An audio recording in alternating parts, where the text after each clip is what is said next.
அந்த ஆள் என்ன சொன்ன? நாம் விழா குத்தி ஆடுகிறோம், தேர் இழுக்கிறோம், அழகு குத்துகிறோம். விழா குத்தி ஆடுவான், வேலை இங்க குத்துவான். எதற்காக?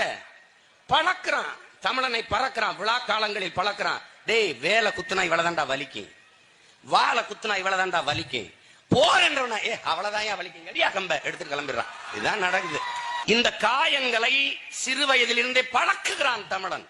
எனவே அவன் போர் மரபினன் என்பதாலே அது ஒரு பயிற்சி. சொன்ன நான் பேசுவது எங்கள் உறவுகளுக்கு, என் அண்ணன் தம்பிக்கு.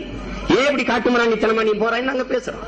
அழகு குத்துற என் அருமை பெருமக்களே, என் உறவுகளே, என் அன்பு சொந்தங்களே, ரெண்டு தாரைக்கு இடையில் இருக்கிற மெல்லிய சதைப்பகுதியிலேயே குத்துறீங்களே, அதே பக்தியினால நீ உண்மையிலேயே மிகச்சிறந்த பக்திமானாக இருந்தால் அதே பக்தியினால நீ ஒரு அங்க மேல ஏத்து குத்து நான் பாத்துக்கிறேன். உன்னால முடியுமா? முடியாது, முடியாது, செய்ய மாட்டேன்.